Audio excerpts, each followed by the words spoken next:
just curious, have either of you ever taken an IQ test before? Yes. Not an official one. I mean, I've taken, free online IQ test, good as the real thing, proven by science, but then you have to give your email address to get the results, and that's just Did you get any viruses from that? I feel like that's one of those scams. Herpes simplex, yeah.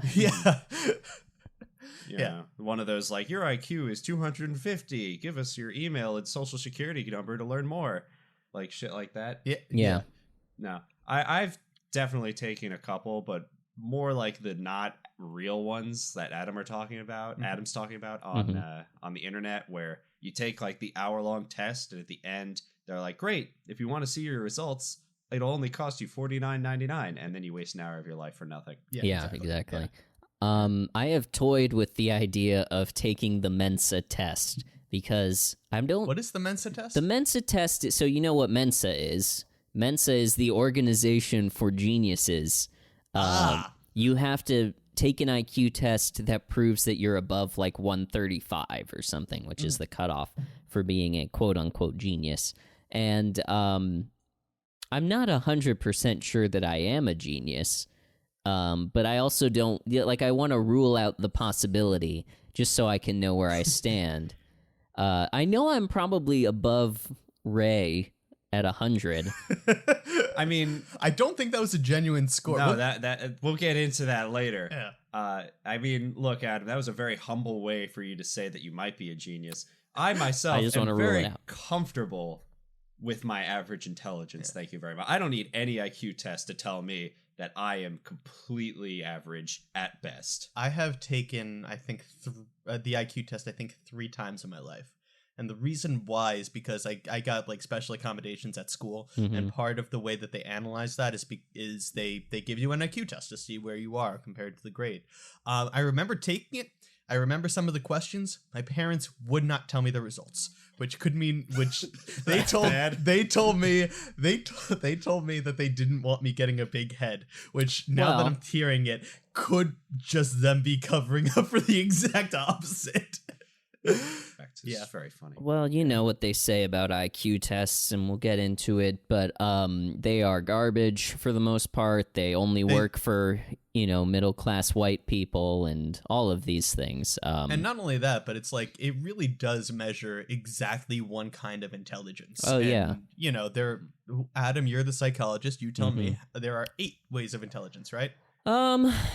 That's a specific number, and I wish I could remember the specific number, but it's somewhere. I'm going to say it's somewhere between 7 and 9. I do remember Howard Gardner is the guy, and you've got your spatial, your kinesthetic. I remember that one. Spatial, kinesthetic, I know spatial intelligence because that's the one about the art. Yeah. I don't know. Maybe I should just look it up and not. We have the Howard internet at our fingertips. Intelligences. Gardner's theory of multiple intelligence. Visual, spatial, linguistic, verbal, interpersonal, intrapersonal, logical, mathematical, musical, bodily, kinesthetic, and naturalistic. Okay. Yeah, so spatial is the art Spatial one. Is the art one. Visual, spatial. Yeah. You did it. Yeah. Yeah. And So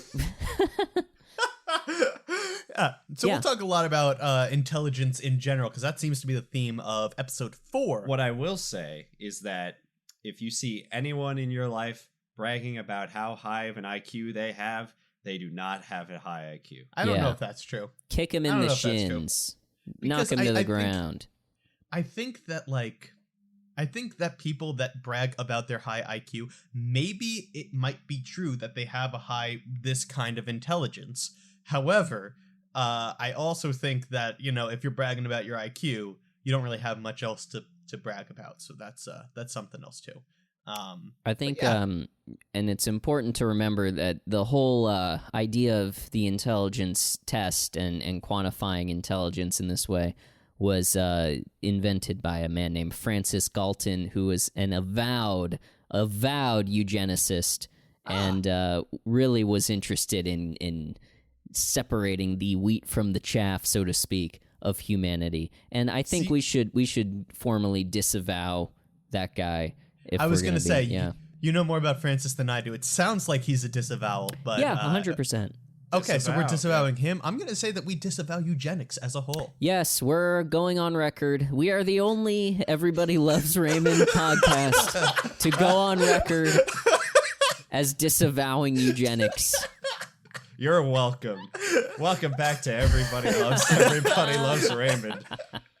Fuck eugenics. My name is Alex Shear, and I'm joined with my friends Adam Rudy. Hi. And Michael Dormer. Hello. And Sorry. we are... I stole your thing, Adam. No, I think it's important that we all take turns going around and introducing the show. And each other, in fact. Yeah. Have we introduced each other to each other, by the way? Mike, this is Alex, and Alex, this is Mike. Hi. Nice to meet you. Alex, I think, are we going to continue this bit? Alex, this is Adam. Hi, how are you? Hi, Adam. Oh my God, I've heard so much about you from Mike. Yeah. Oh my God, Mike has not mentioned you once. Oh, well, that's interesting. I guess he's still, reeling from what happened between us, but we've tried to put that behind us. I think we're in a good place now. Didn't have to bring that up. All right. Anyway, moving forward. Thank you guys so. Thank you guys so much for tuning in. Today we are going to be discussing Season 1, Episode 4 of Everybody Loves Raymond, titled Standard Deviation. Hey, you remember the episode name? I did. But before we get there, we have a couple things to discuss. First thing that we on the docket is that we actually got our first piece of suggested discussion topics. Yes, we got a from your, as if you listened to the last episode, and I pray that you did, you heard Mike live post. Actually, you heard Mike write a draft of a Reddit post to r/Everybody Loves Raymond that was summarily rejected as being too flirty, and then Yeah, I fixed it. you did. Alex is the one that made it better. Yeah. Edited it live on the podcast, and we got somebody slid into your DMs. Am I correct on that? You sure did. I think you're using that phrase correctly. Are we giving them a shout out? Yeah, go ahead. Why not? Encourage more people to reach out to your Reddit profile. There you go. U/Planet Hoth. Thank you so much for sending in a hot take about the state of Everybody Loves Raymond. And we thought a good way to solicit more hot takes and to make hot takes fun for us and for our listeners on this podcast was to introduce a new segment all around hot takes and how we feel about them. So you're probably familiar with Judge Judy, Judge Steve Harvey, the People's Court, the other court, the district court. Yeah, there's a new Judge Steve Harvey. So that one's not actually legally binding, because the others are. Like, if you go before Judge Judy, you say that, yeah, we're going to reside live on air, and the decisions are legally binding. Yeah, she's a real judge. Judge Steve Harvey is more of like judging. He just judges you. Are you acting like a lady but thinking like a man? That sort of thing. Is your family embroiled in a feud? Gotcha. Anyway, so you've probably heard of other judge programs. Our segment is called Judge Debra, and here is the jingle.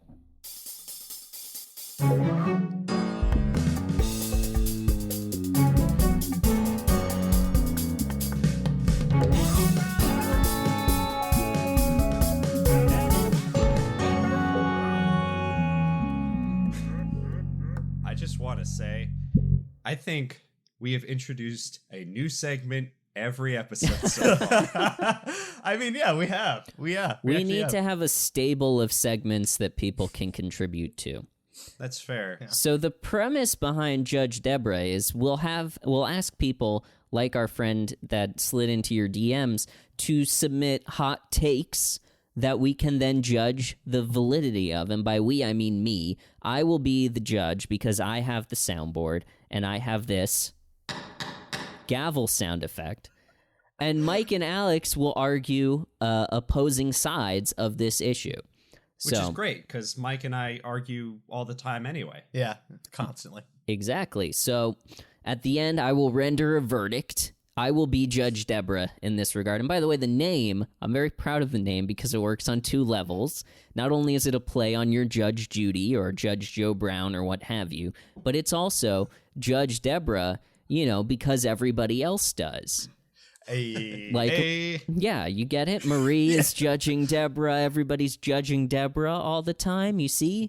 You see how it works on multiple levels, guys? It sure does. I see it. I got you. It's a smart joke. Thanks. Anyway, so the hot take on discussion today is submitted by u/Planet Hoth. The show Everybody Loves Raymond is actually about Robert.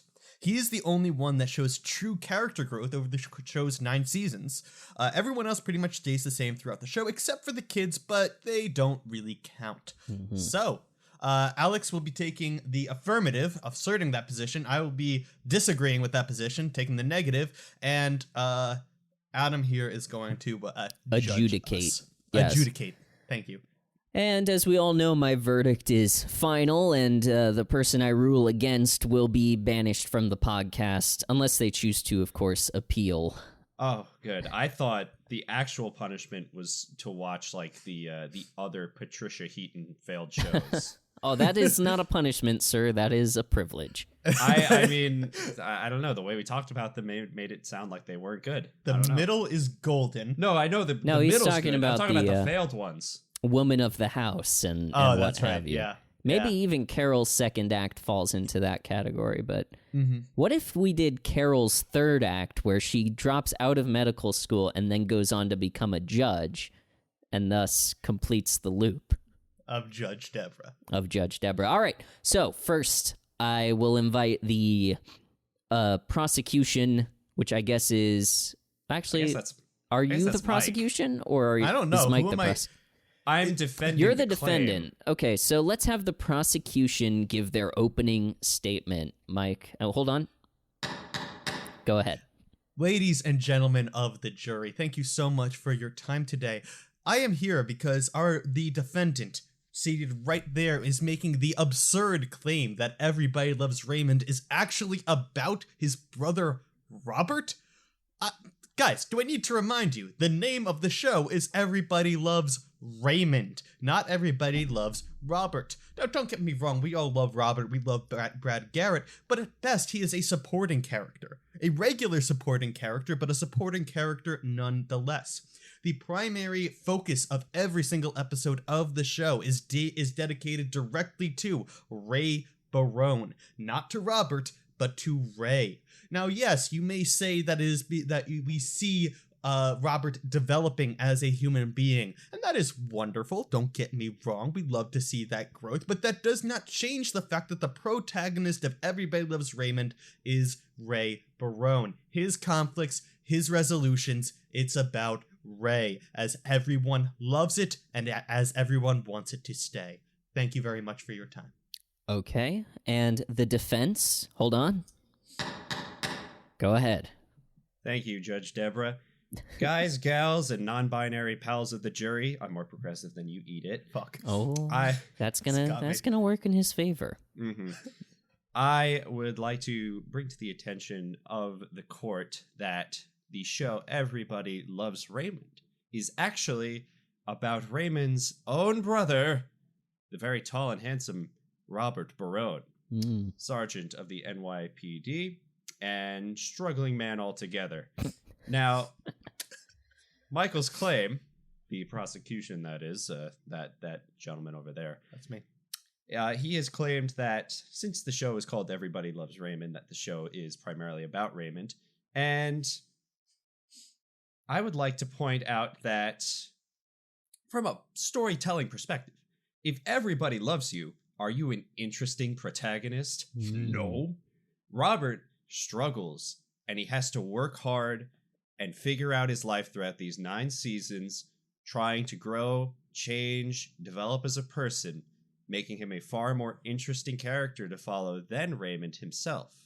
Arguing that while the show is not starring Robert, while the show is not always about Robert, Robert is the developing and changing part of the show. Raymond is the constant, which makes Robert, in a strange way, the actual protagonist. I'm going to sit back down now. All right, very good. And now I will allow the prosecution to cross-examine the defense, which I think is how they usually do it in the courtroom. It's lawyer to lawyer. It's not so much witnesses or anything. So go ahead. I do need to point out we are skipping the direct, but we're going right to cross. I don't know what the fuck the direct is. The direct examination. Do you not study? Forget it. Anyway, I apologize, Judge Debra. I apologize. Thank you. I actually have a couple questions for the defense here today. Defendant, do you know the definition of protagonist? Yes. Can you elaborate on that? What is the definition of the protagonist? I will not elaborate. Thank you. He's pleading the fifth. You have to respect that. All right. Well, I would like to claim that the protagonist the namesake of the protagonist is the main character, the one who primarily goes through the conflict of of the particular piece of media that we are looking at, be it the book, be it the movie, be it the TV show. Nowhere in that definition does it claim that the protagonist has to develop, and in fact, I would argue that that is secondary. Character development does not make a protagonist, it does not break a protagonist. Ooh, rhyme. That's gonna work in your favor. All right, cross-examination from the defense. Go. That all you got, bitch? Okay. All right. Okay, all right. Sorry. I got a little objection, hostility. Carried? What do you say? Sustained. Yep. Damn. Firstly, Mike, I'd like to confirm one thing. The amount of time it takes for your phone to auto-lock is like a minute, right? Something like that, yeah. Because while you had the Reddit post open, you had to like click on your phone like 5 times, and it was annoying. Secondly, objection relevance? The opposite of sustained. He'll allow it. Overruled. I'll allow it. Yeah. I would like to point out that while your claim that the protagonist is the star of the show, the main focus is not always the correct definition. In fact, I think it's open to interpretation that the don't look it up. I'm gonna look it up. Stop it. I'm sorry. This is evidence. We're in a court of law. You have to get. Yeah, close Wordle. I'm pretty. Shut up. I'm pretty sure you have to submit your evidence beforehand, but that's a fair point. That's a fair point. But if you're proceed. Yeah, you threw me off. That's my excuse for why I'm stumbling, not because I didn't prepare. The protagonist. God damn it. I'm good at this, I swear.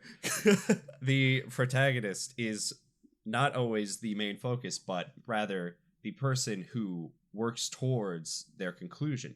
Whereas I may even suggest that Robert, while he's the protagonist, perhaps the entire rest of the show acts almost as an antagonist, especially his parents, maybe even Ray, because of how he is treated in relation to Robert.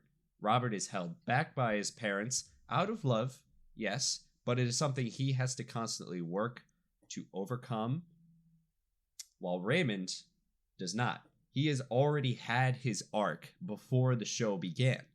And therefore, while, yes, everybody loves Raymond, whose problem is that? That's Robert's problem. Okay, do I get a concluding statement? Oh, fuck. Well, a concluding statement you do. You don't get to respond to his cross-examination, I think. But yeah, go ahead and conclude prosecution. I forgot to ask a question. You have 15 seconds to conclude, and I am timing you. 3, 2, 1, conclude. I would disagree with the notion that the protagonist is only one that affects his conclusion. There are many instances in classic literature, as in well-respected TVs and movies, where side characters affect their resolution. Such as, for example, Breaking Bad. Time. Walter White is... damn it. I don't know if that one example is going to convince me, but closing statement from the prosecution, 15 seconds, and go. First of all, I'm the defense. Fuck. And second of all, I want to point out... I'll give you back 2 seconds for that. Thank you. And yes, the show is called Everybody Loves Raymond, but may I ask, Who says that? I rest. Got a fucking point. With a second to spare. Wow, okay. The time has come for me to render my verdict. I would say that the prosecution did a terrible job just across the board. He was flustered. He was disrespectful to my court. What he's wearing is just not appropriate for a courtroom. That top is just way too cropped. So Okay. I would, yes. I have a hot midriff. You can't expect me to leave that at home. Okay, come on. The defense, on the other hand, gave a compelling argument, especially the point about, can you have a protagonist who has no antagonist? If anything, Ray is his own antagonist, whereas Robert, all forces are working against. And he overcomes that over the course of the series to grow and change and become a more stable and well-rounded person. For that reason, I'm going to grant this judgment in favor of the defense. Robert is the main character. Planet Hoth, I got you. The entire planet is on my side, man. I got it. Mr. Prosecutionist, you have until the end of the podcast to convince me that you deserve to stay on this show. This is your appeal. Otherwise, you will be remanded into police custody, and what they do with you is your problem. Can I just say, this is always how things like this go with Mike and I. Like, my favorite example is that if him and I were both trapped in a prison, Mike would create like a 20-step elaborate plan and get caught on step 1, and I would just accidentally walk out of the prison. And that's very much what happened here today. Mm-hmm. Thank you for your mercy, Judge Debra. I don't know if you would call it mercy. I am threatening to fire you from this show. That's so good. I just want to get on your good side. That's all I'm trying to do here. You have until the end of the episode, and then I will render a judgment. Anyway, that's Judge Debra. Let's just play the theme song as an outro, I guess. That's enough of that. All right. All right. It's a good song. That is a very good song. That's Judge Debra. We'll clean that up and send us a Judge Debra topic. Send us your hot takes about the show. This can be anything that would be from, who would win in a fight, who would make a bet, who would do better on Top Chef. Who would you like to see, or would you like to see these two people have a spin-off or hook up? Yeah, we'd take anything, any hypothetical, any hot take. Any hot take. Any hot take or hypothetical, send it to Raymond@postfund.info.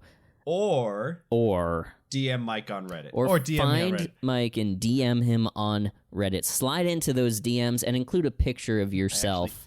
I actually forget my... I still think we should make an official ELELR Reddit account and ask for hot takes on the ELR subreddit. Should I drop? And we might actually get some. Should I drop my? If we're just straight up on it. Should I drop my account for DMs or no? Let's actually hold off on that and make a new account for the show. And then we'll do that We'll after do this. Alex's idea. Become a staple in the community, Yeah. If we ask for it from the people who love Everybody Loves Raymond, especially love him, then we may actually get some. Maybe. Yeah, that's the hope. And then we give shout outs and then more reason to listen, and then we've accidentally created a fan base.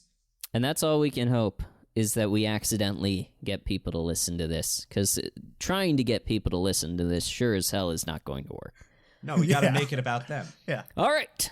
So, that is that. But now, let's take a break, and when we come back, we will be breaking down Season 1, Episode 4 of Everybody Loves Raymond, Standard Deviation. This episode is brought to you by Fiverr. Fiverr is a global marketplace that connects freelancers and businesses for digital services, changing how the world works together. They have everything from logo design, programming, voiceover talent, social media management. You can get somebody to write you a jingle or a blog post or translate something, pretty much anything that you can imagine to help you produce content, grow your business, grow your brand, or even something in your personal life. there is probably a talented freelancer on Fiverr waiting to do that for you. So head to postfund.info/ads to support this show by checking out Fiverr. We're back. Thank you for sticking with us through the break, and boy, are we going to make it worth your while, because we're about to talk about Season 1, Episode 4 of Everybody Loves Raymond, called Standard Deviation. Fellas, what did we think of this episode generally before we break it down? I thought it was fine. I didn't think it was stellar. I thought that if we were to compare to the previous episodes, I definitely think that I Wish I Were Gus was the best of the 4 that we've watched so far. But that being said, I thought it was a decent enough episode of a sitcom. So in the beginning of this episode, I thought that I knew where this episode was going and where it was going to end. And then at the 5-minute mark, they already got to the point where I thought it was going to end, and it just kept going. And the twists, the two like big twists of the episode, like the halfway one where Robert comes back and switches up the dynamic, and then at the end where he reveals the truth behind this whole episode, I thought were really cool and interesting twists. And I feel like it kind of like it propelled the episode past what I expected this show. And honestly, I respect it a little bit more for it from a comedy perspective.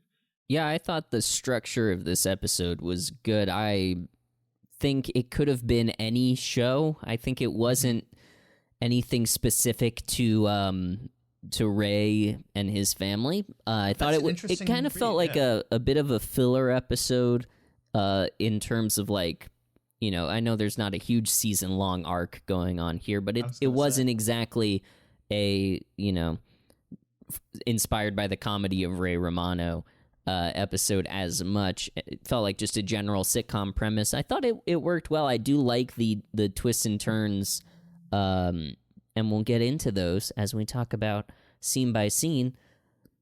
I would say it's probably third on my list, with Gus at the top, and then maybe I Love You, and then this, and then the pilot. You didn't like the pilot at all, huh? It's not that I didn't like the pilot. It's that I think that they've found the voice of the show a little better. Okay. I agree with Adam. Whereas I believe the pilot for me is the lowest episode for me. And I don't know. I really liked I Love You. I thought it was just a really funny concept. It was a great real introduction to these characters. Yeah. So I think that one is my number one, or at the very least tied with Gus, and then this one maybe right below it. Okay. Yeah. All right. Let's. I've enjoyed all three. Yeah, they're honestly so far the show has been good, even though we obviously disagree with a lot of the choices that our friends the Barones make. I think that we can all go and say this is a funny show, albeit, as I think we said this off script. I don't know if we said it on the podcast. It's 30 years old. Some parts haven't aged as well as we might want, but it's a fun show. The bones are strong. The flesh is ugly. All right, let's go through this episode. So we start, our cold open is in the bathroom. The shower is fixed. Great. Hey, Frank, I didn't even put that together, but I guess Frank did a good job. Or they called a plumber. Or they called a plumber, yeah. Hot is now hot because Debra knows to turn the hot knob to torture Ray. So I don't even remember what they're talking about, but Ray pops out and he says... I do. Okay. Wait, do you remember also? No, you go ahead. Okay. Ray... Ray could not remember whether or not he shampooed. Right. And his whole thing was, if he already did shampoo and shampoos again, then his hair is going to be too fluffy. But if Ray did not shampoo and he chooses not to shampoo again, then his hair is going to be too greasy. And overall, I think the beginning, or this opening bit, while nothing special and not particularly funny, I thought it was like kind of a cute interaction between Ray and Debra. Yeah. And I like how she calls him Fluffy in a later scene. Yeah, that's a good callback. There's some continuity there, yeah. Here is a tip that I learned at a certain point. I don't remember from where or how, but if you don't remember if you've shampooed in the shower, run your hands through your hair, and if it squeaks, you have already shampooed. Hence the idiom "squeaky clean." There you go. Hey. Look at that. We get life lessons. We give life lessons here on Everybody Loves Raymond. All right, guys, that's it for me. So I will be on the next episode, but I got it. All right, bye, Adam. That's what I came here to do, is give my shampoo tip. So that scene ends with Debra getting annoyed with Ray and turning the hot water all the way up, and he, freaks out and tears down the shower curtain and everything. Some good, solid physical comedy. Yeah. Good physical comedy. I am worried about Ray, but he doesn't seem to have suffered any lasting impact from that in the next scene. So the cold open ends, and we go to our classic playset opening. What?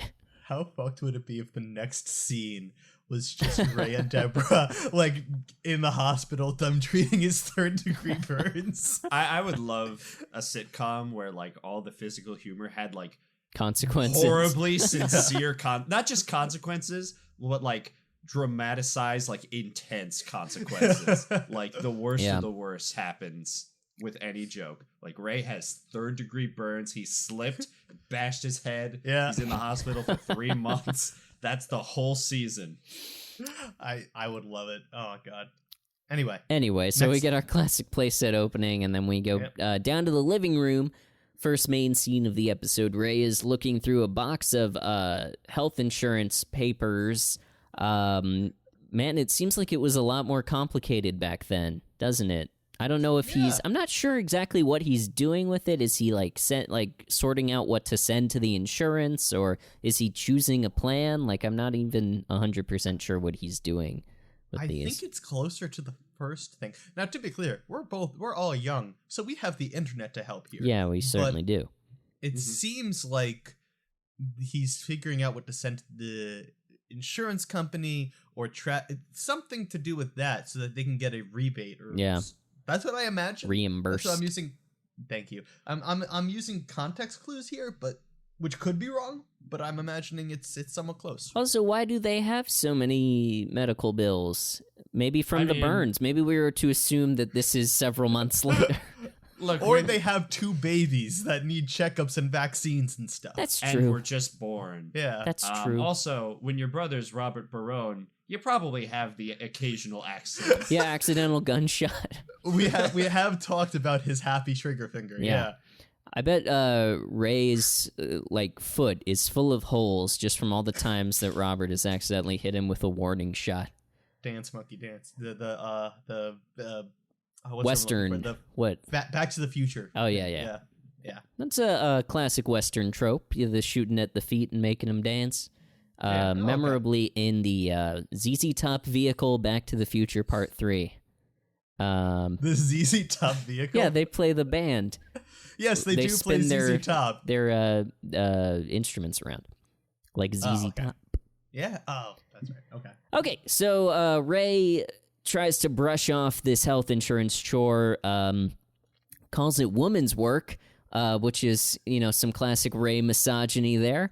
And he sort of tries to get out of it by tickling Debra, and they're, having fun and being cute. But then Robert comes in, reveals that he was looking through the window, which is a runner through this episode that, that's another shade of Robert there, that not only does he resent Raymond, but apparently he's also mildly obsessed with Raymond in sort of a stalkerish fashion. So here's my question, right? Mm-hmm. It's like he barges in and says something to the effect, Ray says something to the effect of like, yeah, we weren't doing anything important. And then Robert says, yeah, I know, I was looking out the window. What I want to know is, like, is there moments in this show where Robert looks through the window, says, oh, they're doing important shit, and then walks away? Or is he like, does he check first? Is this his way of being hospitable?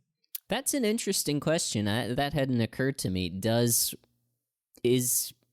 How often is he looking at the window? A. And then B, how often is he deciding not to enter?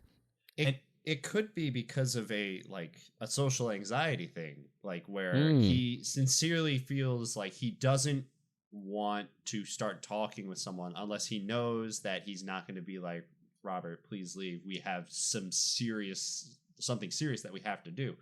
I mean, he gives the excuse that he's a cop and this is kind of just what he does, stakeouts and stuff, which I mean, kind of tracks, but it's also his brother's house.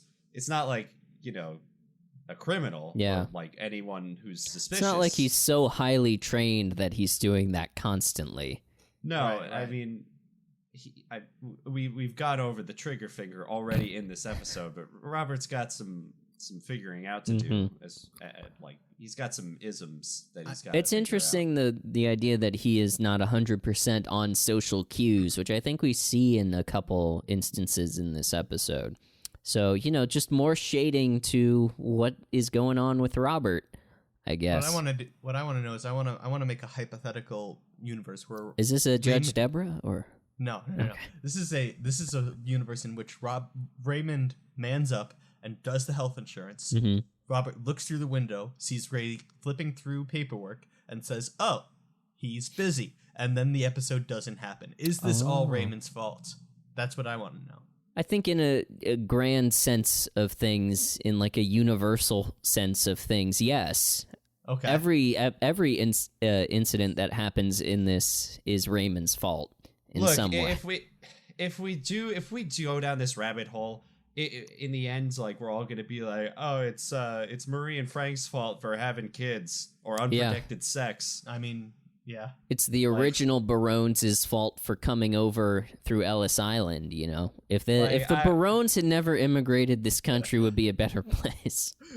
Yeah, I don't like the. That is funny. I don't like the like, oh, it's this person's fault because they did this, which did this, because like it could go on forever. Sure. Yeah. Well, it's down to Adam and Eve. Anyway, Robert comes in and he interrupts them and tells them that he needs to give them an IQ test, and he has a little compulsion thing there where he taps his forehead. I think he's telling me to steal third base. Yeah. Yep. I think it's good that Robert is trying to better himself by taking a class to become a police lieutenant. I think that is positive growth. Speaking of, Robert's arc. Yeah. This is a step in the right direction for Robert. Maybe make a little more money, maybe move out of Marie and Frank's house. This was good to see. What is not good to see is the immediately, the classic Barone manipulation that immediately follows this, where he tries to guilt them into doing this.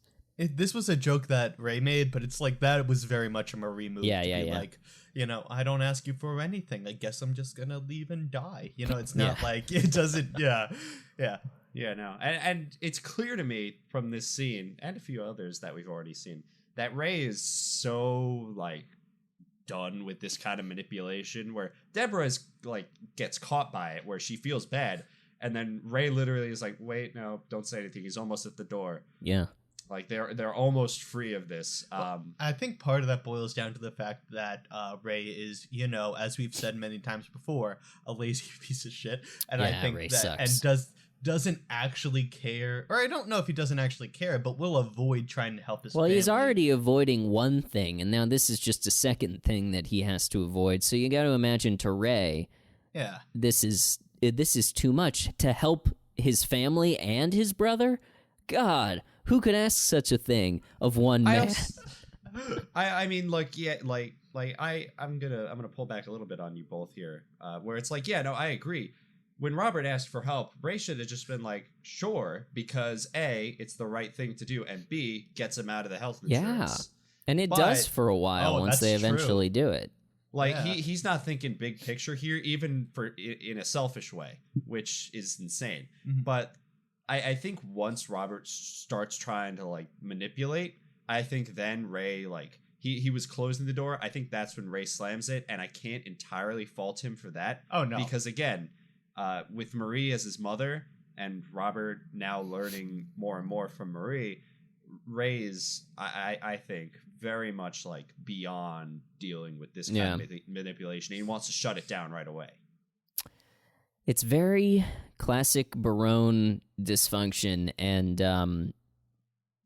I think the fact that you said that Debra is more... I think Debra has more sympathy for Robert in general, because she is coming from the outside a little more, and she can see, like, how sad Robert is and how he kind of needs help to get out of the situation that he's in, whereas Ray is a little jaded from being inside of it. It's just another point about that. So they eventually agree and break down and let Robert give them the IQ test. And Robert, I think, is very glad to have control over a situation, which is probably very rare for him, and probably something that, as we can tell by his sort of like OCD tendencies, this is something that he is very excited to have, to be in control of a situation and to get things the way that he just wants them. He goes full police on him. Yeah, he does. Well, he goes full police on Ray, but of course he's very nice to Debra. Right. So he and Debra go down to the basement, and they do the test first, and then they come up, and then Ray immediately, when Debra is done, tries to cheat on the IQ test. I thought that was a really funny bit. Yeah. Just like Cheating on an IQ test. Yeah. I also want to say that once they agree to do the IQ test, the vibes between Deb and Ray immediately change to like a competition. Yeah. Like, now that we're doing this, I'm gonna win. Yeah. And it's both of them, which is not a healthy outlook, especially when it's like legit, like, I want to make sure you know I'm smarter than you. Like, competition can be healthy if it's, in the right fun. vein. Yeah. I don't think competitions over IQ tests are a great thing. Yeah. I think that it starts off in a fun, flirty, I'm gonna beat your ass kind of thing, and then eventually it gets taken too far. Well, it's just like the way that it results, and then like we'll talk about this as it comes up, but the fact that Debra feels the need to coddle Ray over her victory is so fucked. Yeah, I mean, the whole thing is fucked. Yeah, exactly. But anyway, yeah, so they're testing. Robert comes upstairs, and then so Ray tries to cheat. Debra turns him down because she's a goody two shoes. And then Ray gets up to go down and test with Robert. Ray also turns her down, or Debra also turns him down because she wants to win. Yeah, that's true too. That's true too. Yeah. I think that competition is the whole, the thing that, as we find out, that Robert is really playing on to sort of set all of the events of the episode in motion. Like, if they weren't fundamentally competitive with each other, his experiment wouldn't work, which I think is interesting. Luckily for Robert, he's a Barone. Yeah, so of course he's very good at manipulating his family. So they go downstairs to the basement. Ray and Robert are testing. These are not IQ test questions, as we were talking about. IQ tests do not generally ask you historical questions or, literature or whatever. They're mostly more like the puzzles. And more like the shape thing that he does at the end. It's mostly analogies and puzzles and sequences of numbers and stuff. He asks him who invented the cotton gin, and Ray says Eli Wallach. Do either of you know who that is? No idea. Nope. Okay, did he invent the cotton gin? He did not. No, it was Eli Whitney. As it was revealed in the next line.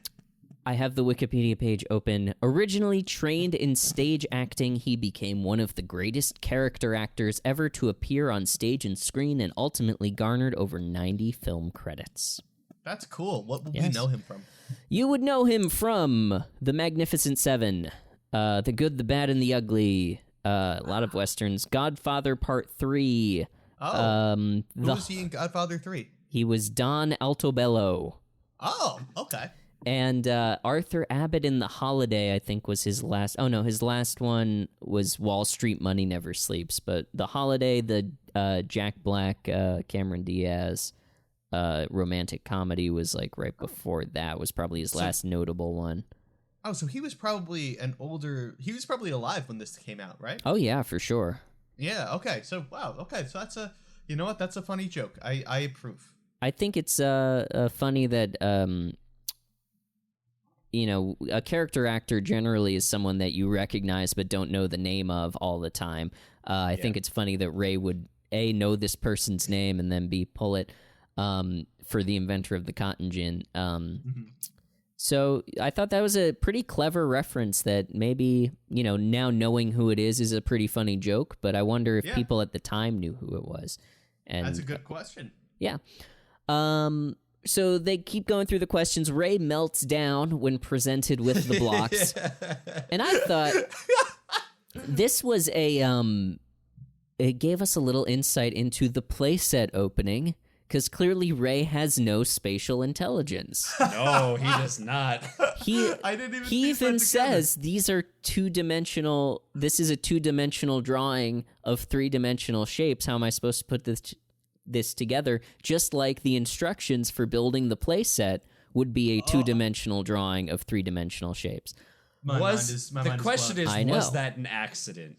I choose to believe no. No, I'm going to say, well, maybe the relationship to the intro was an accident. I think that the implication is that just Raymond sucks at spatial awareness. Yeah. That's what I think the implication is. Ray is generally not handy, I think, is also like the character trait that this is playing on. Yeah. Right. And then right after this, we get further jokes about Robert being absurdly strong with another little great bit of physical comedy where Ray refuses to let go of the blocks. They do the little kid thing where they race their hands to the top of the block, and then Robert's hands in the middle, and he just pulls Ray towards him, gets the block away, and then of course touches it to his chin before putting it back. There's some of that classic shower strength from Robert. I do love we've talked about this before, but I just love that like they have Frankenstein's monster in Robert Barone. Okay, so they cut upstairs at the end of that scene, and Ray and Deborah are kind of debriefing from the test, and then Marie and Frank come in, and we find out that they have refused to take the test, and Frank refuses to be tested because he is very street smart and not book smart. Actually, I think street smarts would be better measured on an actual IQ test than book smarts.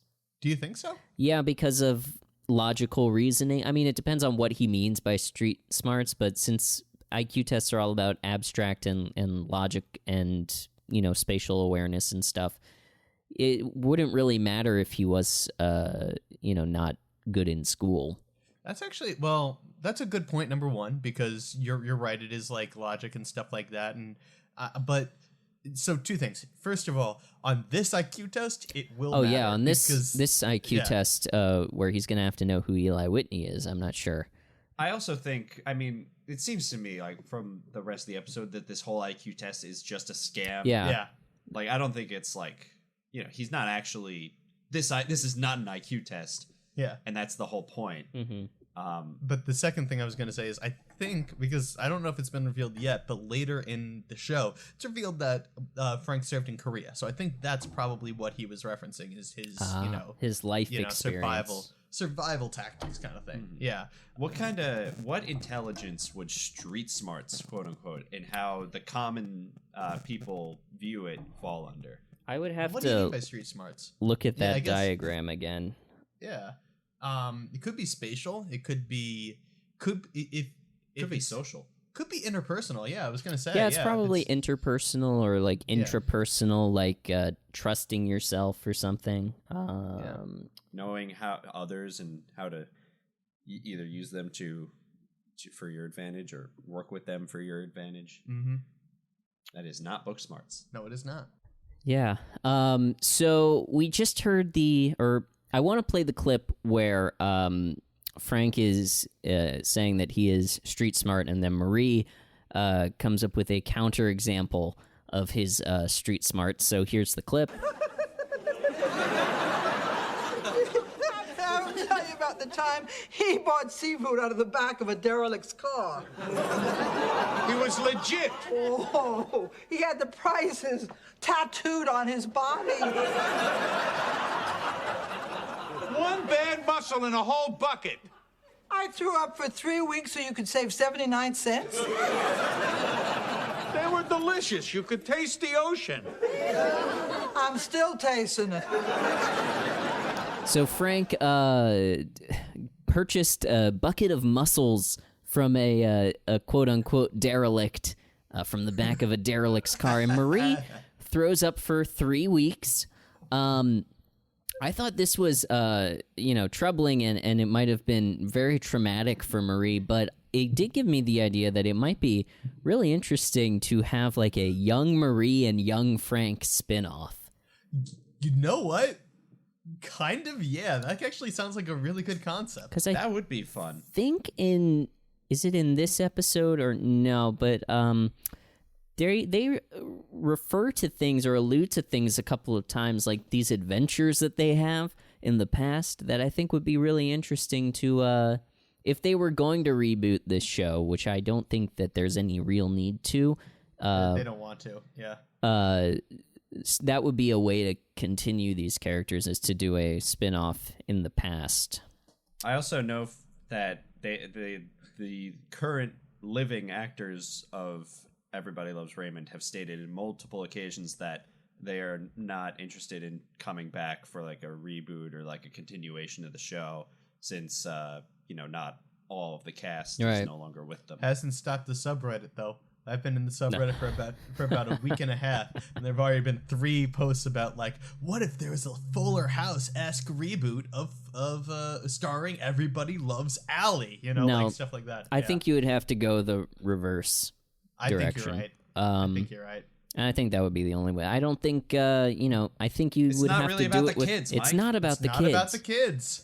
Don't make it about Ray anymore. Make it Everybody Loves Marie, and do it from Marie's perspective, like a young Italian-American woman growing up in the, 50s or whatever. That's not a bad idea, 40s? actually. Yeah. So, Marie and Frank. So Marie and Frank sort of go back and forth a little bit about who's smarter, and Marie, obviously implying that it's her.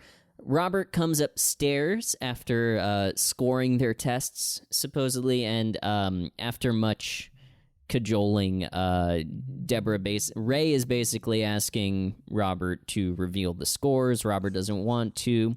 Debra screams at him. Debra asking Robert to placate Ray by telling him the scores. I thought it was really funny that Marie then looks to the side at Frank and defines placate for him. I thought that was really fun.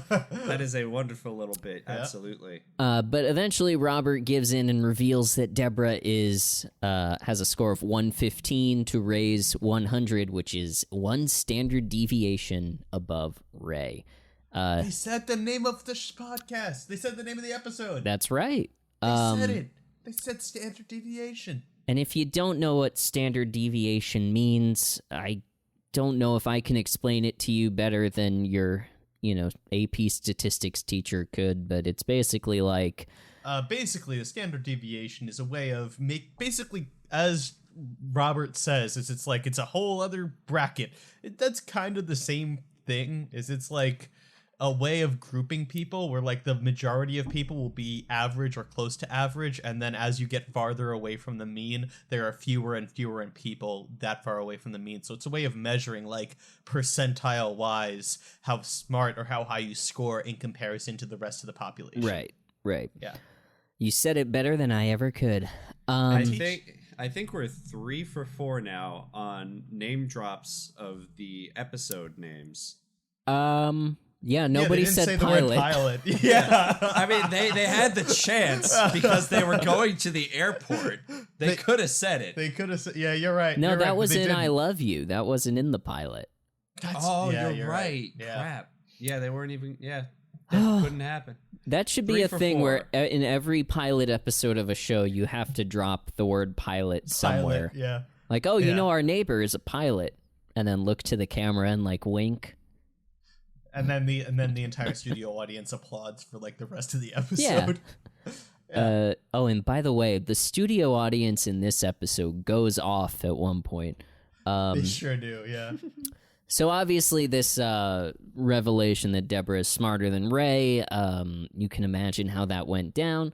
Was so fucking obvious. I need to make it clear. Like, they have played Ray as oh my the God. oaf forever, and just like there was never a question about it. The fact that Ray thought that it even had a possibility of being the opposite is in and of itself offensive. You can show how Ray views both himself and Debra. Yeah. And even later he says that, you know, the happiest marriages are the ones where the husband is smarter than the wife. Like, so at some point he believed that and thought that he was smarter than Debra, and that's why their relationship was a success? I don't think so. I think that was part of when he was trying to get Debra to leave him alone, and I think that he was making up shit about making up shit as to the reason why he was upset. Yeah, that's a good point. Here's the thing. I don't think that Ray ever actually thought he was smarter than Debra. I think that he realized that it was an opportunity to get out of doing shit. So I think that he made up the rest of it, as we are about to be aware. I just don't think it was ever genuine. Yeah, probably. I mean, also, Ray may actually think Debra's not that smart because she willingly chose to come into this family. Oh, that's a good point. That's true. That's a good point. I mean, not a lot of street smarts happening. Yeah, exactly. No, yeah. Debra made a grave miscalculation by marrying Ray on the fourth ask or whatever. So we cut to the next scene. They are having dinner with Bernie and Linda at Nemo's. We get another appearance from Bernie and Linda. No making out this time, though. No. Thank God. Who's the friend that died? I forget his name. Leo, right. Yeah. Rest in power, Leo. We got to remember, we are not going to be reminded of Leo for the rest of the show, so we have to keep him in our hearts and minds, I think. Yeah, exactly. And remember him fondly. Bernie is describing I guess they own a jet ski store, and this is just sort of thrown out like we're supposed to know this, but Bernie is talking about how his store is on the internet at bernie.com, and then you go to bernie.com and there's a picture of him straddling a jet ski. Of course I went to bernie.com. Yep. Is it Sanders? No, somebody's just squatting on the domain. It's a Wix domain that has nothing attached to it, which I bet somebody picked it up when Bernie came on the scene and were like, I'm going to sell this to Bernie, but no dice. Sanders, not from Raymond. Yeah, no, they didn't think they were going to sell it to the character of Bernie. Until they sell it, they should put a picture of Bernie from Everybody Loves Raymond on a jet ski. Maybe we should buy the domain. Website. Let's buy the domain just to complete the joke that they should have made in 1997. I mean, we could try. Maybe they'll have a reasonable price. I wonder if the production I don't know if enough people were using the internet at that time, but I know that occasionally if a show mentions a website, they will go get the domain and put some fun stuff on there. I wonder if they had the foresight or awareness to do that at the time. We should check the Internet Archive for that. Yeah, we should. I'm going to guess no. Let me do it. Because in 96, the internet was still a baby. Yeah. It wasn't like it is today. I'm going to the Wayback Machine. I'm putting in. I was doing the same thing. Well, let's see who can do it first. No, you're going to be able to do it first because I have no idea what I'm doing. Bernie.com. Let's look back in time. Yeah. Bernie. All right, so the first 1999 is the first time that they have a snapshot of Bernie.com. They had 3 years to get it, I guess. This domain name is not currently in use. Okay, let's jump to 2006. In 2006, traffic really spikes on Bernie.com. Oh shit. So let's see what's going on. It's just popular links, so nobody's using it then. There's August 22nd, 2006, there's 3 snapshots, and it's got a really big bubble around it. It's still nothing. So no one has ever used Bernie.com. Somebody's just been squatting on it for their... In 2016, obviously a lot of traffic went to it. Yeah. But let's see if anyone was even using it then. And the answer is this interesting? No, nobody has ever used Bernie.com for anything. Someone's just been squatting on it for 20 years. How's that investment going? We did it, guys. Yeah, probably not seeing much return on that investment. Yeah. I wonder how much they paid for it and how much they're willing to sell for it. That's kind of what I'm interested in. I think domain names that are like a popular first name are probably pretty expensive. Yeah. We'll have to do some market research. If this is our promise to the listener of this podcast, sir, if we make any money from this, it will all go to a fund. So we've got 2 funds going. We've got Get Mike a microphone, Get Mike a mic. Yeah. And then we've got purchasing Bernie.com. Bernie.com. Exclusively to put Bernie from Everybody Loves Raymond on a jet ski. That's it. And if, if we get anything from this show, that's going to be our main goal. That's it. That's our contribution. That's our contribution to the culture and to society. And then the third thing is the research paper. Oh, right. We don't. Thank God for you reminded me of that, because if we fuck up this report, we are done. So done. We are fucked. We call it the Barone report, but it was taken. Shout out to our friend at the Barone report. Shout out to the computer that made the Barone report. Shade. All right. So anyway. Yes. So anyway, Ray. So they split moping. up. Ray is moping, and Debra is sort of capitulating to him and getting him a refill on his soda. And so she and Linda go up to the counter, and Ray and Bernie stay at the table. And this is when Ray reveals to Bernie that ever since they found out the results of this IQ test, he's been using Debra, feeling bad for him, to get her to do things for him, including, and this is big for us, he heavily implies that they fucked. Horn Dog Ray. Horn Dog Ray. And it's just like, I don't know. I just love Bernie's massive reaction to that. She's like, oh, you fucked your wife? Holy shit. Bernie's a bit of a horn dog too, it seems. But Bernie and Linda were all over each other, so what changed in between the previous episode that he thinks this is such a big deal? They were like... I mean, they got Raymond. married, Ayo. It's Raymond. It's not him. That's true. Bernie's getting it. Yeah, he's thinking about poor Raymond, who in the past 4 episodes has been foiled every time he's tried to... Even after Gus's funeral, which got Debra more riled up than anything. We don't have confirmation that he sealed the deal, but this is big. Heavily implied. Heavily implied. All right. Anyway. Not confirmed. Heavily implied. I wrote though. confirmed. I think he... Well, here's the thing. I honestly think it might have been... I'm sorry to the family listeners of this podcast. There are no family listeners of this podcast. This podcast is not for families. We are going to say fuck as much as we want. We are not catering to any puritanical not Central America, Middle America. We are catering to Central America. We love you, Central America. Adam was holding that in for like 2 hours at this point. Yeah. I'm amazed you held it in that long. The little E next to the episode means we're swearing in it. We're saying fuck, get over it. In the words of Ray, it's not about the kids. We received some feedback. We don't need to go into it. Anyway. So that's what that's about. Anyway. I was gonna say, yeah.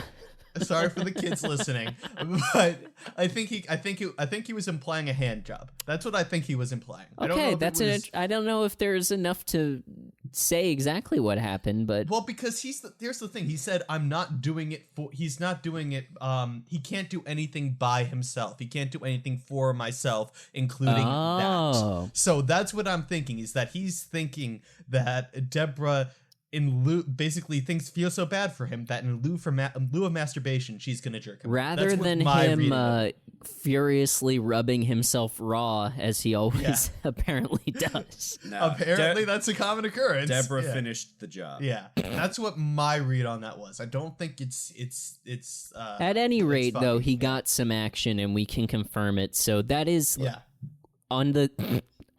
What do you think? Cum counter? Yeah, that works. I was gonna say Barone Bones, but you know what? I kind of like the cum that's counter. more classy. Yeah. Well, but that only counts how many boners he's gotten. That doesn't count how many climaxes there have been. That one guy who gave us feedback was not happy. Be regretting this so much. This is for you, man. This is going on the highlight reel. We're sending it to that guy. So that's one for the cum counter / Barone Bones. We confirmed that Ray got some action. Next scene, Ray and Debra are on the couch in the living room eating ice cream. Or rather, Debra got Ray a bowl of ice cream. And or did Debra get it for him, or did he get it himself? No, Debra got it for him. He can't do anything by himself. And I will say, that is an ungodly amount of ice cream. Like, it was... Well, apparently she just emptied the carton out and gave it to him. It must have been a near complete pint, I'm gonna say. Yeah.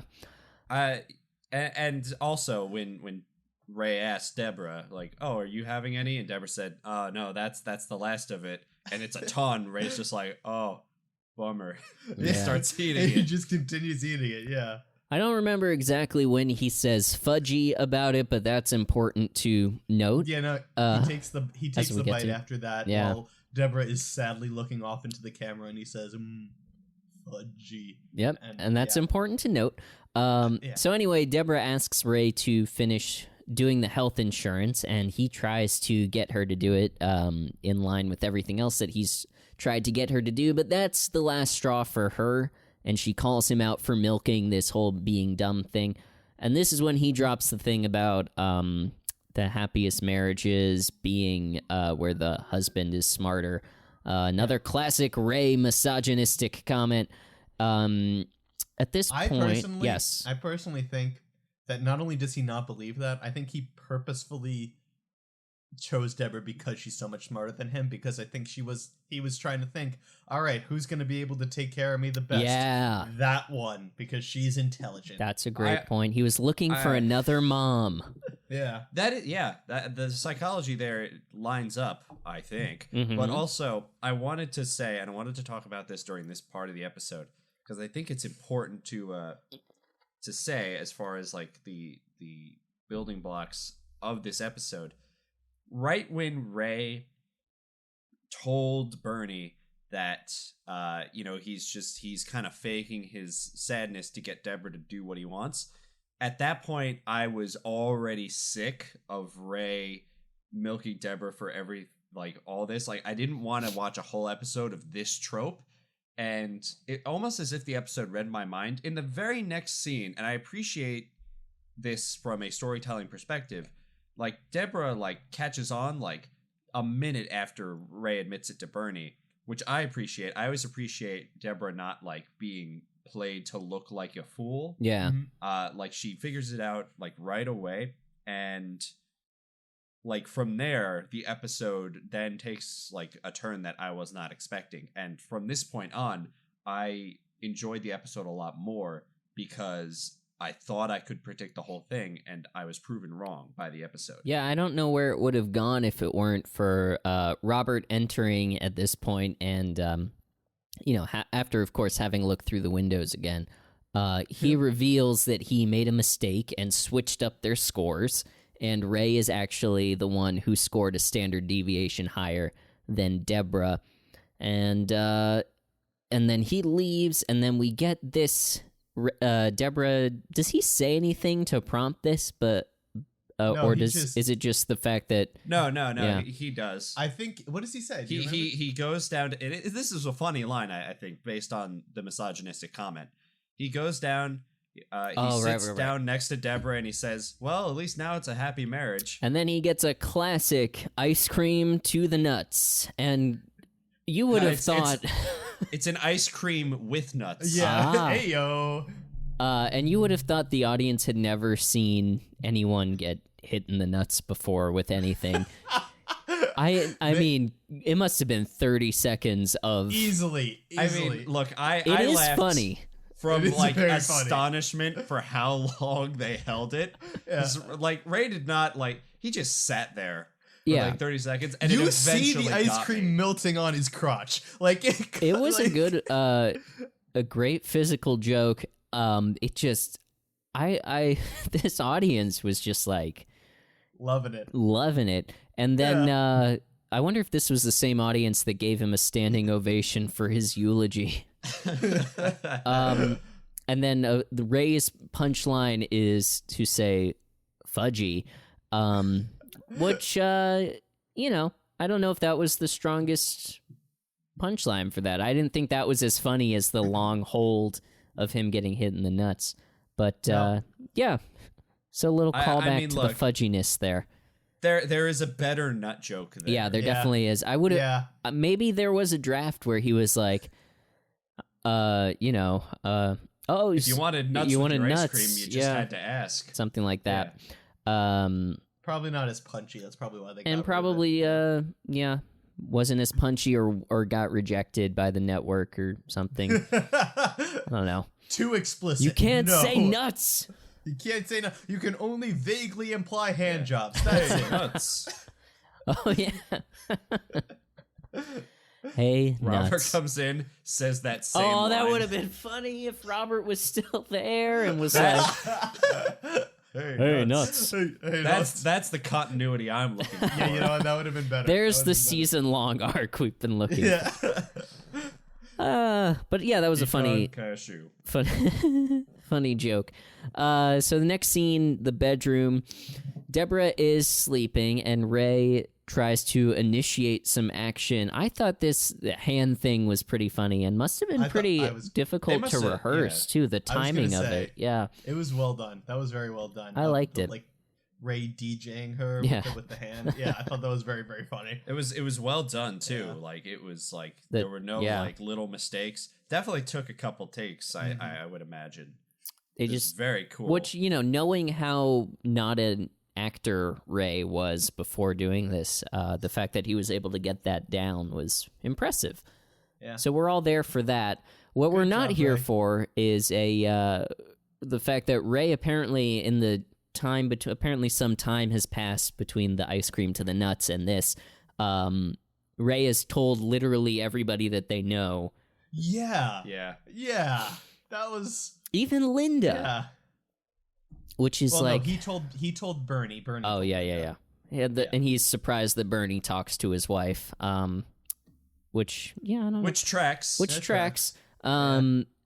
Again, when they start arguing about this, Debra starts quizzing him, and they go back and forth with things that are again not IQ test questions.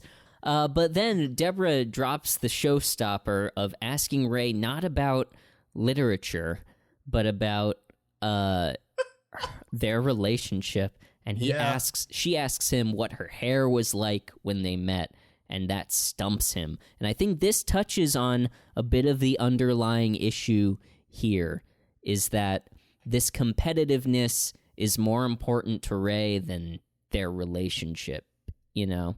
Is that Ray is so interested in leveraging the fact that he's smarter that he's forgetting to, you know, appreciate what they have together. Something like that, maybe. That's my read on it. What did you guys think? Probably way deeper than the writers intended. Yeah, as usual. I think it was just a matter of like, I think the writers intended of just like, husband isn't caring. Let's write a joke about that in there. You know, I don't think it was anything deeper than that. But maybe it was more, you know, sure he doesn't know Jonathan Swift or whatever, but can you believe he doesn't even know this? No, see. Here's the thing. I don't think they played it off as something he was supposed to know, because in the next scene he tries to get it, and it's implied that it's impressive that he got close until the, I think, very funny punchline that Debra gives. Yeah, of like he describes just like it was curly, it was raining, and she's like, "Oh, Ray."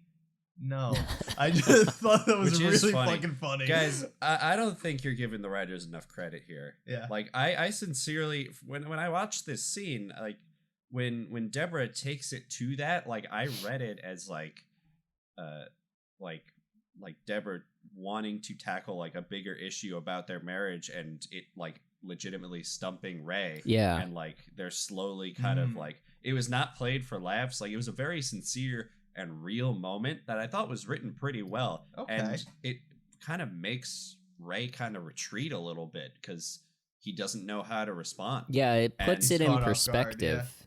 And I also think Ray's retreating violates one of the big rules about marriage and family that I think they violated in the past as well, which is never go to bed angry. Oh, yeah.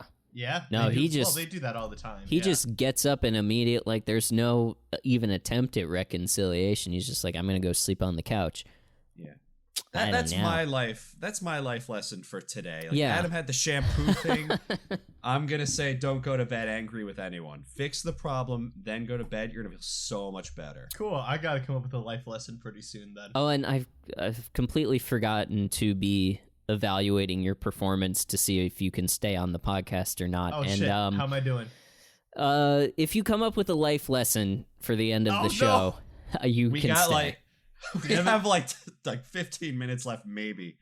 I think we'll find a way to stretch it out. We're pretty good at that. So the next morning in the kitchen, Ray is attempts to describe Debra's hair and gets it wrong. And then Robert enters and reveals that all of this has been an experiment on them. He was trying to see what would happen if you messed with a suspect's self-image, and so none of that was their real scores, and he... I thought it was pretty funny how Ray is like, let me just get this straight. I'm not smarter than her, and his response is, I'd be very surprised. Yeah, which is a great response, and I felt the same thing. Like once I learned that, I was like, oh yeah, there's no fucking way Yeah. Ray is smarter Yeah, than Debra. not exactly. What am I thinking? Why did I fall for this? So Adam, you're the one here with experience in psychology. Is this an ethical experiment? No, it's probably not ethical. He would have to like get what's called informed consent in order to conduct an experiment on them, just basically letting them know that he's conducting an experiment on them. Gotcha. Wow, Robert's a dick then. Yeah, he's kind of a fucking asshole. Yeah. But he is the main character. He is So the after main that, character. probably again, this episode's killing it with the physical comedy because after this, Marie walks in all depressed. This is the hot clothes, I believe, right? Yes, I think so. Yeah. Oh, I guess it is. Yeah, I guess it is the hot clothes. Yeah, I forgot that this was a different scene. Yeah. Because it's the same time and place. Yeah, it picks up right where they left off. Yeah. Well, regardless, Marie comes in upset, telling them, like, oh, we finished the test, and Ray's like, how'd it go? And then Frank walks in, loud and proud, like he just had, like, the best day of his life, wearing a beautiful shirt. Does anyone else want to describe it? Yeah, it was an I'm with stupid t-shirt. And the fingers pointed at Marie. I thought that was really freaking... I thought it was great. Like Frank definitely already had that Oh, shirt. 100%. Yeah. And Yeah. he's like, finally, I can wear this with my wife. I think it's funny that just the notion that Robert is doing this again for extra Yeah. credit, and Yeah. I don't know what that's called, but that's like, you know, kind of an element that you see in a lot of like farcical comedy sitcom situations like this that I think really works in this episode. I think it's funny. I agree. And I thought about getting one of those sweatshirts myself. I don't know where I would wear it. I just thought it looked good on him. There's definitely a lot of I'm with stupid stuff out there. You I can want to probably find get one. an I'm with stupid shirt, but the hand is pointing up. That's good. Oh, that's You know clever. what? You know That's what would be a clever. good one is, you know, for like husband and wife culture in Middle America would be like, I'm with stupid, but it's the wife is wearing it and it's pointing diagonally down to the man's penis Oh, ayo. because like he's Ayo. thinking with his Yeah, no. penis. And then I the gotcha. man's shirt says, I'm penis. Oh, we've got some great merch lined up. Yeah, look at us. We've got your mug that says it's good to screw your wife, and we've got I'm penis with a finger pointing down. Yeah. I'm gonna do a mock-up of these later. Look right, for well, that on our website. But yeah, that's the episode. That's our episode. So let's go through the barometer. Yeah. The barometer? Barometer. It's The like barometer. barometer, but you do a little in the middle of it. All right, so let's rate Ray Barone on being a family man this episode. Yes, a father, a son, and a husband. I think obviously we're going to want to weigh husband the most on this episode. And just as a reminder for the listener, our goal or our tent posts, what do you call them? Tent poles for the barometer are the best dads in sitcom history. You've got your Uncle Phils, you've got your Danny Tanners, and then on the bottom, you've got your Walter Whites, your Don Drapers, men who actively harm their families through their actions. So I thought Ray manipulating Debra, using the fact that he's dumber than her, is not the worst thing that he's done. It's manipulative, it's wrong, but really, I would put that behavior on its own as a 4, and then Ray's then turn to thinking that he is superior to Debra is just, that's gonna drag him down in my book. So I would say he's at a 3 at that point. But then I think Ray, trying to sort of reconcile in the kitchen, probably brings him up to like a 3.5. He's sort of, I think he does have the realization at the end that this is not really important, even though he's still operating under the assumption that he is smarter. He, sort of realizes that this isn't important. Maybe a 3.5 is too harsh for this episode. And also, he did fuck.